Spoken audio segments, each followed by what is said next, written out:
Les entretiens des patriotes, bonjour à tous, heureux de vous retrouver. Lâché par ses soutiens et l'Union européenne, Macron démissionnerait. Les candidats sortent du bois. Avant de traiter ces informations et beaucoup d'autres, vous connaissez la coutume sur cette chaîne, je commence toujours mon entretien par remercier ceux qui m'ont permis justement de le produire, car ils m'ont financé à l'aider. Merci rémunérateur. Et aujourd'hui, ils sont à l'honneur des fidèles parmi les fidèles, Yann Penaud, Michel C., Am Corbeau, Crisis, Edwige Duff, Péricardio Libre et cette chère Marie du 21. Merci à eux du fond du cœur. Et puis je tenais à vous remercier pour votre soutien indéfectible. Oui, il faut aider la réinformation en ces temps de graves menaces sur la liberté d'expression. Alors comment faire? Eh bien c'est simple, il suffit de lever le petit pouce, écrire de gentils messages, diffuser sur d'autres réseaux sociaux et puis surtout, n'oubliez pas d'activer votre cloche notification. Merci à tous. La rumeur enfle. Macron démissionnerait. Et si on fait l'historique de cette rumeur, au début, la démission de Macron était un vœu pieux, un désir d'opposant. Oui, on avait tendance à prendre nos désirs pour des réalités. Et puis, petit à petit, il y a eu les appels à la démission. D'abord dans l'opposition dite molle, puis relayée par les cercles macronistes européistes. Thierry Breton, Alain Minc, Gabriel Attal, Édouard Philippe.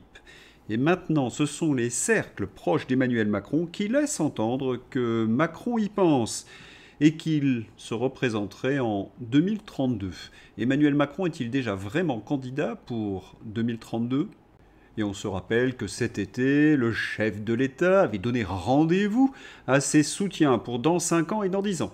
Une pré-candidature qui n'avait pas ravi la classe politique, et particulièrement les macronistes. Et voilà que ce sont les cercles les plus proches d'Emmanuel Macron qui agitent cette idée de démission. Alors, la démission du Poudré, une intox de l'Élysée pour mieux grappiller un peu de temps, mettre le chaos dans les partis politiques en activant les rivalités entre les leaders? Certainement. Mais il y a autre chose. Voyons ceux qui veulent son départ, comme Alain Minc. Simplement, il a de lui-même aggravé dramatiquement cette situation par la dissolution. S'il avait compris en juin de 22 qu'il n'avait pas de majorité absolue, s'il avait conclu avec les Républicains un pacte à sa main où ils auraient été simplement une force supplétive comme les Giscardiens. Le macronisme est mort, c'est un canard boiteux. Il a aggravé la situation du pays. En termes de comportement politique, c'est digne du zéro absolu. Et dans la foulée, il réclame le départ d'Emmanuel Macron. Alain Minc, c'est le relais des grands patrons et des cercles européistes. Et même discours chez Édouard Philippe, encore hier. Alerte info, Édouard Philippe persiste et signe. Macron a provoqué la situation actuelle en faisant la dissolution de 2024, qui est un désastre. Il en est le responsable. Et il appelle encore à son départ. Il ne faudrait surtout pas sous-estimer Édouard Philippe. C'est un des piliers du macronisme, il possède un micro-parti, Horizon, et il est l'élu de la trilatérale et de la Bilderberg. Sa voix compte. Et puis, c'est au tour de Ruffin. François Ruffin se lâche et veut un référendum sur la démission d'Emmanuel Macron. Le président nuit au pays, il est devenu une nuisance. Il est en Slovénie, qu'il y reste, qu'il se taise. Le référendum à faire, c'est sur sa démission. Attendez, ce n'est pas n'importe qui. Pensez, François Ruffin, c'est l'ancien copain de Manu à la Providence. Faux opposant, mais vrai européiste supplétif de Gluglu. Si les socialistes maintenant demandent la démission d'Emmanuel Macron, eh bien, il ne nous manque plus que les LR. Bruno Retailleau. En retrait depuis l'annonce du nouveau gouvernement, le patron des Républicains sort du silence et dénonce les concessions à la gauche tout en jugeant qu'un retour aux urnes devient inéluctable.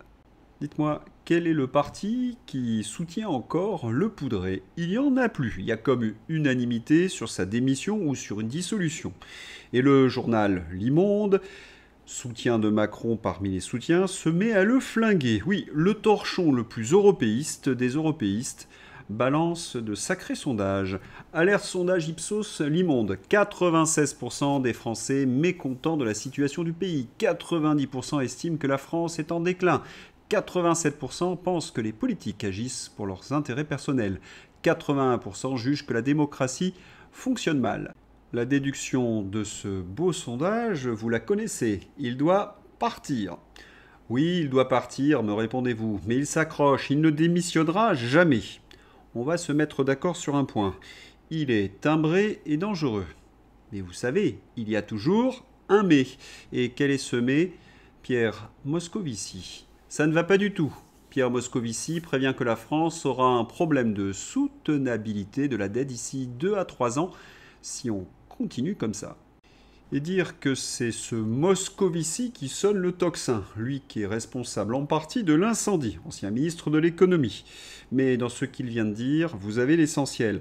La France chute à une telle vitesse qu'elle pourrait entraîner l'Union européenne avec elle et faire exploser l'euro. Les européistes s'inquiètent.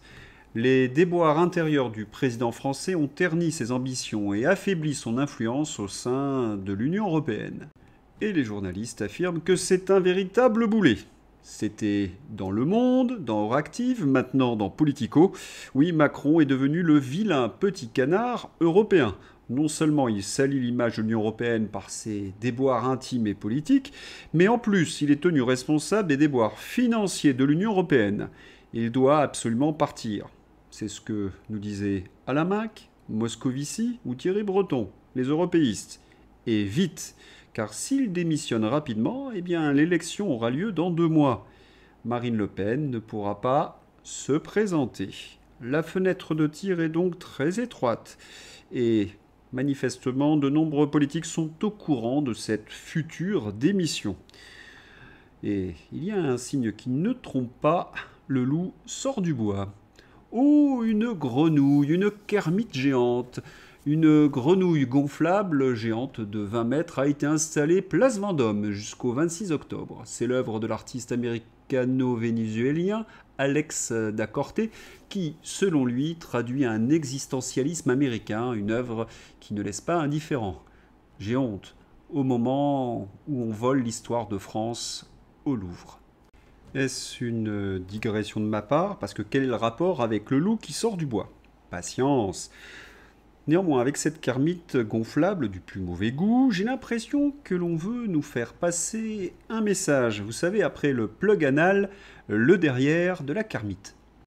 Et le loup dans tout ça? Oh, ma transition est toute faite. De la verte grenouille à la candidate verte. Ma candidature est un acte d'amour pour la France, parce qu'on ne peut pas aimer son pays et accepter qu'il s'abîme ainsi. Je suis escrologiste, mais je suis aussi une maman. Dans 6 mois, elle retire sa candidature pour se rallier à Gluglu et son amour pour la France.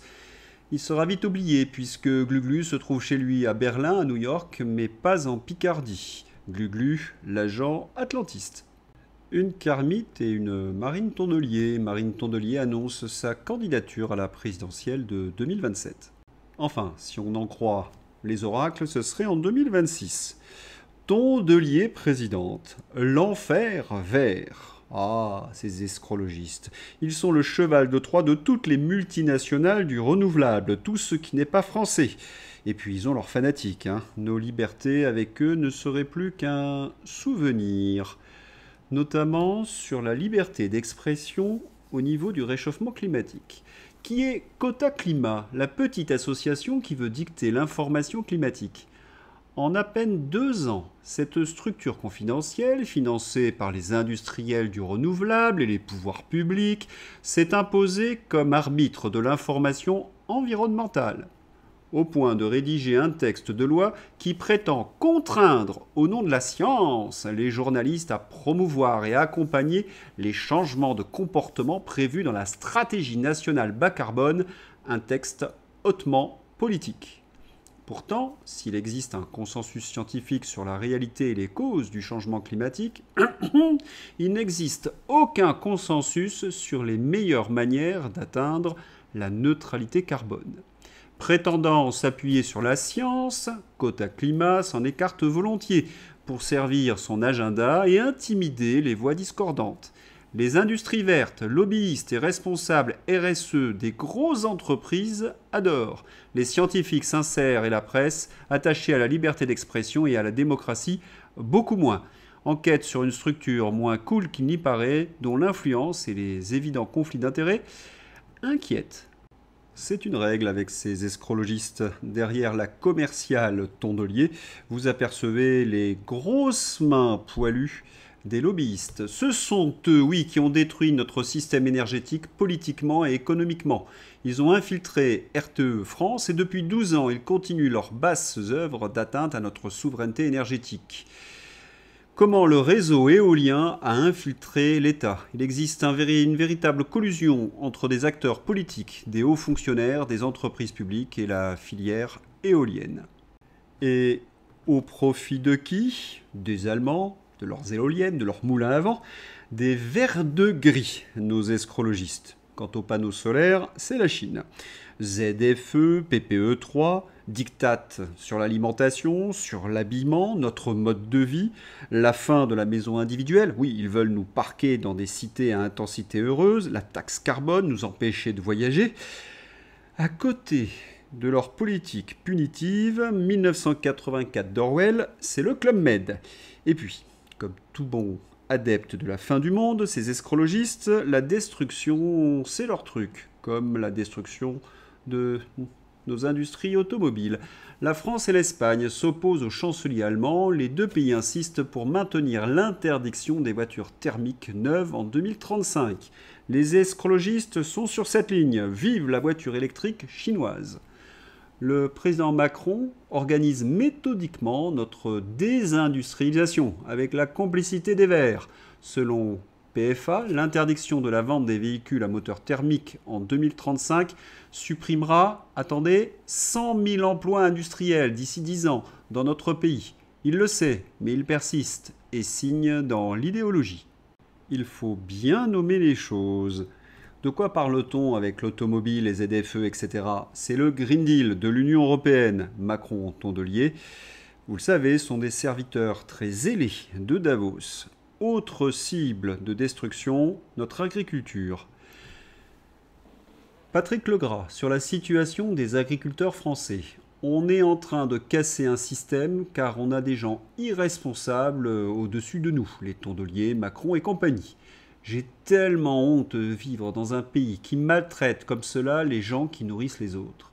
C'est à peine pensable de faire vivre tout un secteur dans un système soviétique, comme la pêche. Certaines professions subissent un étatisme incohérent, sans boussole, autoritaire, qui les tue en les humiliant, alors que ce sont les gens les plus fiers du monde et les plus indispensables. C'est épouvantable et personne ne réagit. Et tout est programmé. D'ici 10 ans, le nombre de fermes en France devrait diminuer de 30%. Après la ratification de l'accord Union européenne-Mercosur, c'est devenu certain. Mais rappelez-vous le slogan « L'Europe nous rend plus forts ». Des gogos l'ont gobé. Maintenant, il faut payer l'addition. Personnellement, j'aimerais faire payer l'addition à ceux qui sont responsables. Macron va peut-être partir, mais attention, un Macron peut en cacher un autre. Oui, il y a un Macron qui sort du bois. Gluglu. Raphaël Gluglu poursuit sa pêche miraculeuse dans les eaux de la Macronie après Sacha Houlié, ex-cofondateur des Jeunes avec Macron. C'est Marguerite Cazeneuve, ex-stratège des campagnes d'Emmanuel Macron, qui rejoint son parti Place Publique, révèle le Canard enchaîné. Ah, c'est socialiste, un vrai asile de fous. C'est le club de l'anti-France, des woke perchés, des bobos dénaturés, 100% tocards. Pensez par exemple à Nantes. Municipal 2026, Johanna Roland veut 60% de logements sociaux et un accès inconditionnel à l'hébergement pour tous les exilés. Il faut virer ces illuminés d'urgence.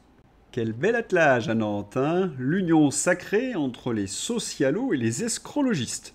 Et vous savez, après l'accueil de tous ces exilés du monde, eh bien Nantes est devenue une des villes les plus frappées par la délinquance. Personne ne comprend pourquoi. La mairie cherche des solutions et a trouvé quelque chose, oui, pour remédier à ce qu'elle appelle le sexisme. À Nantes, la métropole lance un appel à projet pour créer des espaces publics non sexistes. Johanna Roland, maire PS de Nantes, veut une ville non sexiste d'ici à 2030. Féminisation des rues, cours de récréation inclusive, budget sensible au genre. L'objectif est de permettre une appropriation plus égalitaire de l'espace public. Non, ne riez pas. Mais que d'idées géniales! Vous baptisez une rue Sandrine Rousseau et hop, les délinquants se mettent à trembler et la violence s'arrête comme par magie. Non mais tous ces politicards, ils sont bons pour la douche froide et la camisole de force. La réalité, c'est que leur politique entraîne un appel d'air. Les mineurs isolés, qui généralement n'en sont pas. C'est News. Donc accès à des hébergements gratuits, une éducation sur mesure et des aides sociales, tout en exclusivant évidemment l'expulsion. Le tout pour un coût qui est chiffré aujourd'hui à 50 000 € par an pour mineurs non accompagnés, payés entièrement évidemment par le contribuable, c'est-à-dire vos téléspectateurs. Ce n'est plus la protection infantile, mais un pipeline d'immigration incontrôlée. Parce qu'ils sont arrivés soi-disant mineurs, ils sont encore plus difficilement expulsables. L'aide sociale à l'enfant est bafouée, transformée en aimant pour des clandestins qui falsifient âge et origine. Fascinant. Tous ces progressistes bobos européistes ont mis en place un système frauduleux. Ça doit leur rapporter. Alors, combien il y a de clandestins en France? Hier, le ministre Nunez a répondu 200 000 au micro de Darius Rochebin. Voyons sa réponse au micro de Sophia Mabrouk. Dans mon esprit, les choses sont très claires, il n'y a pas de difficulté. Donc voilà. 700 000 clandestins en France. C'est une estimation. Oui. C'est une estimation. Mais je note qu'elle est loin des 200 000, monsieur le ministre. Il y a une fourchette. C'est plus voilà. La fourchette de 600 à 900 000 me paraît assez cohérente. Mais le ministre de l'Intérieur aura tout fait pour ne pas le dire, mais on apprend que 700 000 clandestins, voire 900 000, illégalement présents bénéficient d'une prise en charge totale payée par les Français et les résidents légaux qui cotisent et qui vont voir leur franchise médicale doublée. Soigner l'urgence est un devoir, la justice l'est tout autant. Il faut bien comprendre ce que cela signifie sur le plan financier. Nos caisses sont vides. Alors vous allez payer taxes, impôts supplémentaires pour des clandestins qui vont avoir, eux, le privilège d'une médecine gratuite et d'un hébergement gratuit. Alors que pour vous, c'est fini depuis bien longtemps, dans votre propre pays. Merci les socialos. Nunez a été interpellé à l'Assemblée nationale. Une semaine que la censure a été rejetée. Une semaine que le Parti socialiste a pris le pouvoir avec le soutien des députés LR. Une semaine que François Hollande est devenu vice-premier ministre. Il est donc normal que le ministre de l'Intérieur parle comme le Parti socialiste des années Jospin.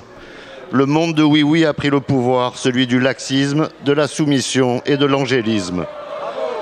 Vous avez donné ce matin une interview avec les mots de la gauche. Vous avez déjà abdiqué, monsieur le ministre. Pour vous, l'immigration n'est ni un problème, ni un fléau. Je vous cite. Vous refusez de parler de submersion migratoire pour ne pas heurter la diversité. Pour vous, l'immigration massive est un mirage. Pour vous, il n'existe aucun lien entre immigration et délinquance. Vous avez essayé de ne pas donner les chiffres de clandestins pour ne pas heurter la société. Vous refusez même de parler d'assimilation pour ne pas fracturer. Bienvenue dans un monde imaginaire, celui de la gauche. Ma question est simple. Jamais autant d'étrangers ne sont rentrés en France l'an dernier, plus 434 000, 25 fois plus que dans les années 90. Jamais la France n'a accueilli autant d'étrangers, 8 millions, soit plus 77% depuis l'an 2000. Les visas explosent, 3 millions. Les titres de séjour augmentent, 4 millions. Ne sommes-nous pas face à une submersion migratoire quand il y a en France plus d'étrangers que d'habitants du Grand Paris? 70% des Français le croient. Les étrangers représentent 10% de la population française, mais ils sont responsables de 15% des violences sexuelles, 18% des homicides, 27% des vols violents et 38% des cambriolages. Tous ceux qui ont mis en place cette politique devraient assister au procès de la meurtrière de Lola. Procès de Dabia Benkired, la mère de Lola, en pleurs à la cour d'assises de Paris. Je demande à la justice de faire le nécessaire pour que cette chose soit enfermée à vie. Oui, tous ces bobos devraient ainsi regarder les conséquences de leur politique, de leur laxisme, de leur idéologie. Difficile de rester calme. J'ai perdu ma Lola, mon mari, mon travail, mon logement. Toute ma vie s'est effondrée. Je me demande parfois comment je tiens debout. Delphine Davier, la mère de Lola, prend la parole et réclame la perpétuité contre Dabia Benkired. On dénonce la politique européiste, antinationale, menée depuis des années. Mais ici, c'est concret et réel.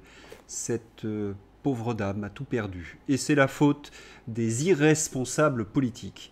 Ils doivent payer. Les larmes de crocodile ne suffisent plus. Mais vous les connaissez, ces bobos. Ils sont lâches. Et ils font tout pour cacher les morts des petites filles. Oui, minimiser, cacher. Mais comment s'y prennent-ils? Alice Cordier. Pourquoi organiser le procès de la petite Lola dans la salle la plus petite du tribunal? Seulement 18 places pour le public. Est-ce pour éviter de la médiatiser? C'est quand même étrange lorsqu'on connaît l'atrocité des faits. C'est la mère de Lola qui a souhaité qu'elle ne se tienne pas à huis clos. Et est-ce pour la punir? Encore une fois, l'attitude de la justice de gauche interpelle. Et dire qu'il y a encore des gens qui votent pour ces candidats de bobos. Bon, pour finir avec la gauche, l'éducation nationale, vitrine des politiques socialistes. Si on parle de l'état de l'école en général, la situation est inquiétante en termes de niveau, d'inégalité scolaire et sociale et de santé psychique et physique des élèves, reconnaît le nouveau ministre de l'Éducation nationale. Après 8 ans de Macron, socialiste, et de ministres macronards, tous plus nuisibles les uns que les autres, même le nouveau ministre macronard est obligé de constater que tout s'est effondré. Comme dirait Jean-Michel Laplaty, étonnant, non? Après les bobos de gauche, les bobos de droite, avec Pascal Praud. Mais qu'est-ce qui lui arrive? Gérald Darmanin. Dans la classe politique aujourd'hui, c'est sûrement l'un des plus doués. Il est très efficace, déclare Pascal Praud. Attendez là, on parle bien du tringleur de Tourcoing, le menteur du Stade de France, monsieur faillite sécurité? On l'aime bien, Pascal Praud, mais on a envie de lui dire « Arrête le chouchen », cela donne des visions. Mais en même temps, cela signifie quelque chose. Vous avez trouvé? Oui, Darmanin va annoncer sa candidature pour 2026. Ah, c'est l'air. Rachida vient de nous faire à l'Assemblée nationale une Darmanin. Le vol du Louvre? Bah, tout a bien fonctionné. C'est un lieu patrimonial, y compris son bâtiment. Donc vous disiez tout à l'heure qu'il y a eu des défaillances. Il n'y a pas eu de défaillances sur les dispositifs. Braquage au musée du Louvre, la sécurité au Louvre a fonctionné. La sécurité a tellement bien fonctionné qu'on s'est fait voler des œuvres inestimables d'une valeur de 100 millions d'euros. Champion, mon frère. Ah ça je vous l'avais dit, ce sont des macronistes, ils se félicitent donc, comme je l'avais annoncé, du vol du siècle. Tout a bien fonctionné. C'est ballot ça. La présidente du Louvre, actuellement entendue au Sénat, révèle que pour la galerie Apollon, qui contient pourtant les pièces les plus prestigieuses du musée, il n'y a qu'une seule caméra extérieure et qu'il filme du mauvais côté. Démission quand de tout ce petit monde? Et la suite est encore plus savoureuse. Affaire du casse du Louvre, donc, attaqué avec une disqueuse. Le verre de ces deux vitres de haute sécurité ne s'est pas brisé. Les malfaiteurs ont créé des brèches à travers lesquelles ils ont pu passer leurs mains. Déclaration surréaliste et calamiteuse de Laurence Descartes, présidente du Louvre. Autrement dit, le verre des vitres a résisté, mais elles ont laissé passer les mains des voleurs par le côté. Une communication absurde qui couvre la société Moevo, pourtant conceptrice du dispositif, qui vient de montrer son inefficacité totale en moins d'une minute. Cette société, je le rappelle, a mis en place les mêmes vitrines pour le trésor de Notre-Dame. C'est ahurissant comme type de défense, parce que nous avons en plus le rapport de la Cour des comptes qui nous explique que la gestion de la sécurité était calamiteuse au Louvre. Mais à part le vol de 100 millions d'euros de bijoux inestimables, tout va très bien, Madame la Marquise. C'est un tel échec que les socialos sont obligés d'envoyer Patou, le nettoyeur, Lola, Crépol, le Louvre, Patou, le minimiseur. Ignoble sur le cambriolage au Louvre, au micro de France Sphincter. Patou relativise la gravité du vol des bijoux impériaux et raille ceux qui évoquent une tragédie nationale. Ben voyons, ce vol, ce n'est rien, c'est une peccadille. Cela a juste fait la une de tous les journaux du monde. On se demande pourquoi. Remarquez que si Patou s'en mêle, c'est que c'est un peu désespéré comme cause. Et oui, Patou, c'est le maître Vergès du Parti socialiste. Tragicomédie à l'Assemblée nationale. Les amendements. Au regard de la démission du Poudré, on comprend mieux l'attitude un peu absurde de tous ces députés, car enfin, tous ces amendements seront défaits au Sénat ou lors du vote. Vous avez compris, c'est juste la campagne électorale qui commence. un véritable festival. La Commission des finances adopte un amendement de la France insoumise visant à taxer les produits de luxe à hauteur de 33%. Acheter un produit de luxe, donc sans doute français, punition fiscale. Acheter n'importe quoi d'autre, donc souvent étranger, pas de punition fiscale. C'est brillant. Et j'aimerais que l'on définisse ce que c'est qu'un produit de luxe. Car si vous alourdissez la pression fiscale sur un produit dit de luxe, vous le rendez plus inaccessible encore aux classes populaires ou aux classes moyennes. C'est brillant. C'est quoi la logique de l'extrême centre dans le budget? Une sorte de socialisme centriste. Taxer, taxer toujours, taxer beaucoup trop. Une fois qu'on a surtaxé les gens, on fait une niche fiscale à la manière d'un cadeau offert par l'État aux unes et aux autres, pour qu'on dise à ceux que l'État est généreux, il a pensé à moi. Oui, mais il a pensé à moi avec mon propre argent. C'est comme si je prenais votre argent, je vous en rends une toute petite partie, et je vous demande de me remercier. Un point très important, lorsque vous taxez et que vous créez des niches fiscales, en fin de compte, vous dégagez de l'argent pour distribuer à vos clientèles. C'est ce qu'on appelle d'ailleurs le populisme. Vous achetez vos votes. Un professeur de droit fiscal, Frédéric Doué, répond à Yael Braun-Pivet en rappelant que l'impôt ne sert pas à corriger des injustices sociales, mais bien pour l'entretien de la force publique et pour les dépenses d'administration. Article 13 de la Déclaration des droits de l'homme et du citoyen. La vraie justice sociale, tout le monde le sait, c'est de proposer des emplois rémunérés correctement et ainsi de mieux répartir les richesses produites. C'est ce qu'oublie la gauche, ils ne sont pas vraiment de bons économistes. Il faut d'abord produire avant de répartir les richesses. International, Trump, Vladimir Poutine. Donald Trump a déclaré qu'il avait annulé sa rencontre avec Vladimir Poutine à Budapest. Selon lui, ils ne se rencontreront pas la semaine prochaine, mais le feront à l'avenir. Nous avons annulé la réunion avec le président Poutine. Je ne me sentais pas à l'aise avec cette réunion. Je ne pensais pas que nous allions atteindre l'objectif que nous nous étions fixés. J'ai donc annulé la réunion, mais nous la tiendrons à l'avenir. Le président américain a souligné qu'il maintient de bonnes relations avec le leader russe. Les européistes ont donc tout fait pour saborder cette réunion en Hongrie. Trump a encore reculé. Mais sur le terrain, l'effondrement de l'armée ukrainienne se précise. On en reparle demain.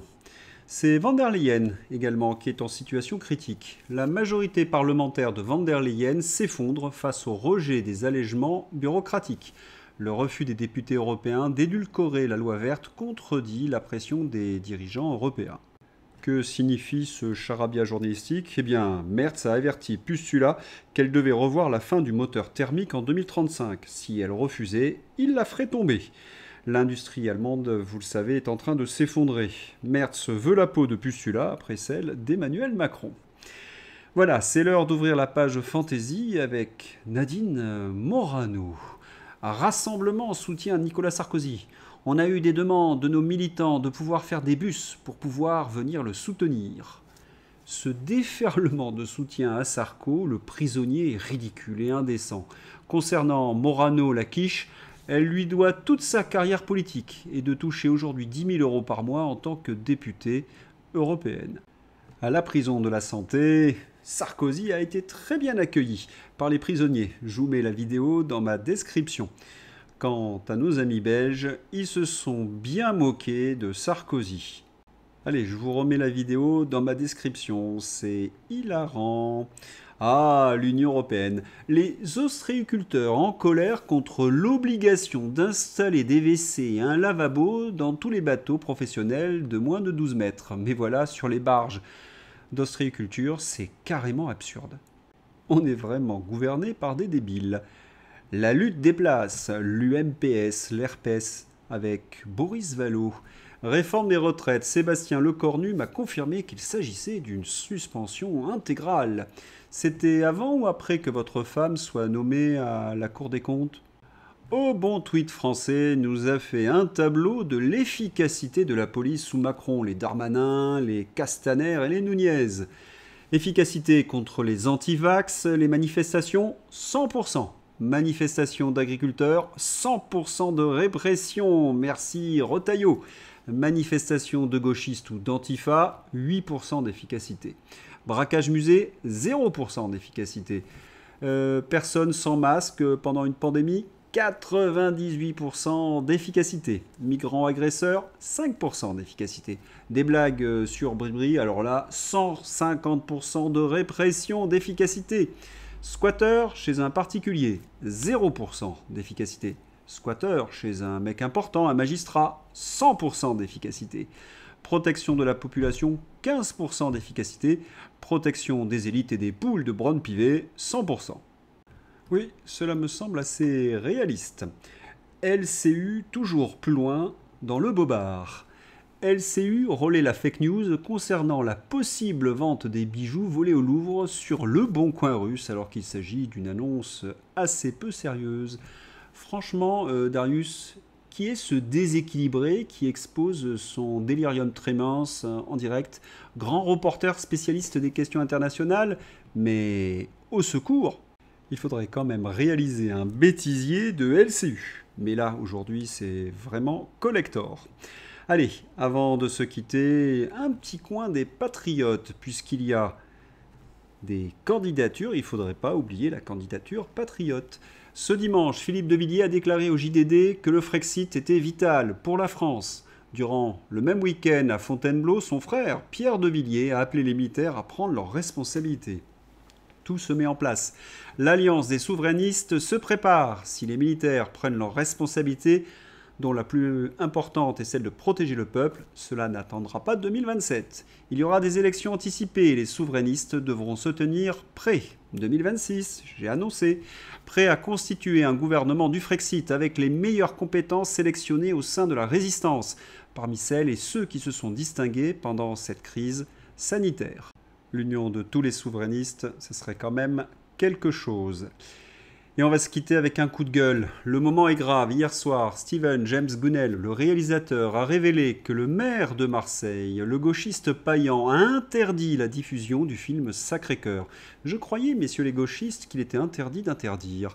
Une décision d'une christianophobie assumée, indigne d'une ville qui fut la première au monde consacrée au Sacré-Cœur de Jésus le 1er novembre 1720. Marseille, ville de foi et de courage, voit aujourd'hui son âme profanée par l'idéologie et le clientélisme. J'en appelle à son éminence, le cardinal et archevêque de Marseille, Jean-Marc Aveline.